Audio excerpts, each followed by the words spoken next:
안녕하십니까? 인생의 복잡한 문제들을 말씀으로 단칼에 해결해주는 김종근 목사의 쾌도 남마입니다.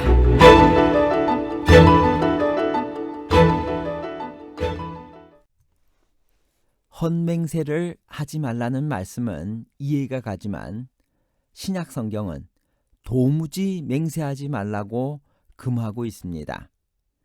맹세의 확실성을 더하기 위해 하늘을 두고 맹세하는 것은 보편적인 일인데 왜 금지하시나요?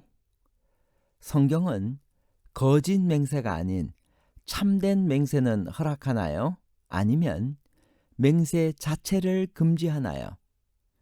거짓 맹세와 참된 맹세에 관한 복잡한 문제를 하나님 말씀의 가르침으로 명쾌하게 해결해 드리겠습니다. 맹세하면 안 되나요? 마태복음 5장 33절에서 37절에 있는 말씀입니다. 또 옛사람에게 말한 바 헛맹세를 하지 말고 내 맹세한 것을 주께 지키라 하였다는 것을 너희가 들었으나 나는 너희에게 이르노니 도무지 맹세하지 말지니 하늘로도 하지 말라 이는 하나님의 보좌이며 땅으로도 하지 말라 이는 하나님의 발등상이며 에루살렘으로도 하지 말라 이는 큰 임금의 성이며 또 머리로도 하지 말라 이는 내가 한 터럭도 희고 검게 할 수 없음이라. 오직 너희 말은 옳다 옳다 아니라 아니라 하라. 이에서 지나는 것은 악으로부터 나느니라. 맹세는 고대 세계에서 보편적이었고 맹세를 깨뜨리는 것을 심각한 범죄였습니다. 모세의 율법에서도 그랬습니다. 출애굽기 20장 7절 하나님의 이름을 망령되이 일컫지 말라는 세 번째 계명은 하나님의 이름으로 거짓 맹세하는 것이 중요한 내용이었습니다. 후에는 그 적용 범위가 넓어져서 하나님의 이름을 경박하게 사용하는 모든 행위가 다 포함되었고 마침내는 하나님의 이름을 전혀 사용하지 않는 것이 가장 안전하다고 생각하게 되었습니다. 이리하여 이스라엘 백성들은 하나님의 이름을 입에 올리는 것까지 금지되었던 것입니다. 그러나 맹세가 금지된 것은 아니었습니다. 구약 성경은 하나님께 대한 서약이나 서원을 허락하고 있으며 민수기 30장 2절, 신명기 23장 21절 맹세도 인정하고 있습니다. 아브라함도 그 종 아비멜렉으로 하여금 이삭의 아내를 자기 고향에서 데려올 것을 맹세하게 하고 있으며 심지어는 정직을 증명하기 위하여 여호와로 맹세하게 하고 있습니다. 예수께서도 옛사람에게 말한 바 헛맹세를 하지 말고 내 맹세한 것을 주께 지키라 하였다는 것을 너희가 들었다고 말씀하셨습니다. 중요한 것은 거짓 맹세였습니다. 거짓 맹세는 결국 하나님께 욕을 돌리는 것이 되기 때문입니다. 그러나 신약은 맹세 자체를 금지하고 있습니다. 산상수훈에서는 도무지 맹세하지 말라고 하였으며 오직 옳다, 옳다, 아니다, 아니다 할 것이지 그에서 지나는 것은 악이라고 말씀하셨습니다. 성경은 인간이 하는 맹세가 얼마나 거짓되기 쉬운가를 간파하고 있습니다. 어떤 경우에는 처음 의도는 거짓을 말할 의도가 아니었음에도 불구하고 결국에는 거짓이 되어버리고 마는 일도 있습니다. 따라서 그런 맹세가 많으면 많을수록 본인과 관계된 사람들에게 상처를 주며 결국은 죄를 짓게 되는 것입니다. 우리가 하나님께 맹세한다고 말하면서 그것이 거짓으로 드러날 때 우리는 사람에게 뿐만 아니라 하나님께도 욕을 돌리게 됩니다. 그렇다면 거짓 맹세가 아닌 참된 맹세는 허락되나요? 신약 성경은 아예 맹세하지 말라고 권고합니다. 그것이 차라리 죄를 범치 않는 안전한 길입니다. 또한 언행이 일치하는 참된 그리스도인이라면 맹세가 필요하지 않을 것입니다. 맹세가 필요하지 않도록 삶 자체가 정직하고 올바른 원칙에 서 있는 그런 삶을 살아야 한다는 말씀입니다.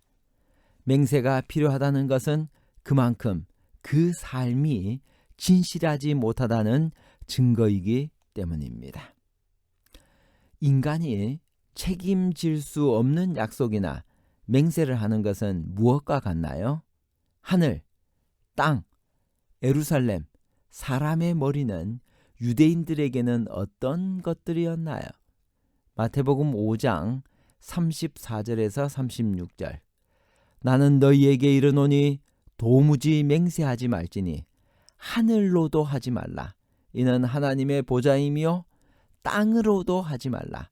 이는 하나님의 발등상이며 예루살렘으로도 하지 말라. 이는 큰 임금의 성이며 내 머리로도 하지 말라.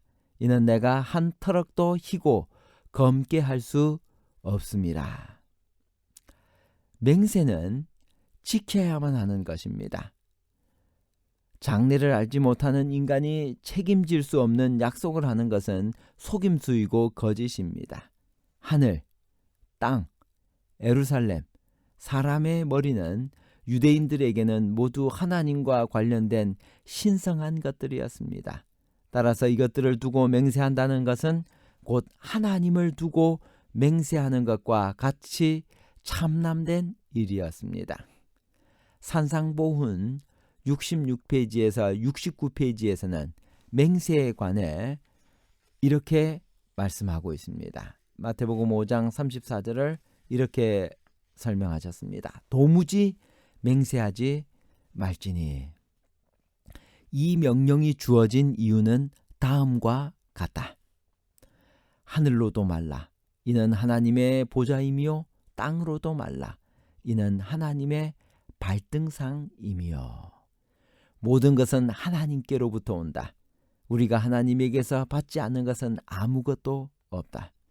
더욱이 그리스도의 피로 사지 않은 것은 아무것도 가지지 않았다. 우리가 소유한 모든 것이 십자가의 인이 찍힌 채 그리고 헤아릴 수 없이 귀한 피의 대가로 우리에게 주어지는 것은 그 피가 하나님의 생명이기 때문에 그렇다. 그러므로 우리는 우리의 말을 실현시키기 위하여 마치 무슨 권리를 가진 것처럼 맹세할 수 없다. 유대인들은 셋째 계명을 하나님의 이름을 불경스럽게 사용하는 것을 금하는 계명으로 이해했다. 그러나 다른 맹세들은 마음대로 할 수 있다고 생각했다. 그들에게는 맹세하는 일이 비일비재했다. 그들은 모세를 통하여 거짓 맹세를 하지 말라는 명령을 받았다. 그러나 맹세로 인한 책임을 면하기 위하여 많은 계책을 고안해냈다. 그들은 불경한 일에 빠지는 것을 두려워하지 않은 것은 물론 법률을 기술적으로 피하여 어떻게든 감출 수만 있으면 거짓 맹세 또한 피하려고 하지 않았다. 예수께서는 그들의 행동을 정죄하시고 맹세하는 그들의 습관이 하나님의 계명을 범하는 일이라고 주장하셨다. 그러나 우리의 구주께서는 말하는 것이 진실이며 오직 진실만을 이야기한다는 것을 증거하기 위하여 하나님의 이름을 엄숙하게 부르는 법정에서의 선서는 금하지 않으셨다. 예수님 자신이 사내들인 회에서 재판을 받으실 때 맹세하고 증언하기를 거절하지 않으셨다. 대제사장이 내가 너로 살아계신 하나님께 맹세하게 하노니 내가 하나님의 아들 그리스도인지 우리에게 말하라고 했을 때 예수께서는 내가 말하였느니라고 대답하셨다. 만일 그리스도께서 산상설교에서 법정에서의 선서를 정지하셨더라면 재판을 받으실 때 대제사장을 책망하시고 당신을 따르는 자들의 유익을 위하여 그분 자신의 교훈을 강조하셨을 것이다. 결론입니다. 첫째, 구약 성경은 거짓 맹세가 아닌 이상 맹세를 금하지 않았습니다. 둘째, 그러나 맹세가 남용되고 거짓 맹세가 많아져 그것이 오히려 하나님께 욕이 되며 관계된 사람들에게 나쁜 영향을 미치게 되자 신약 성경은 맹세를 아예 금하고 있습니다. 셋째, 그렇다 혹은 아니다 하는 것으로 충분하다는 것입니다.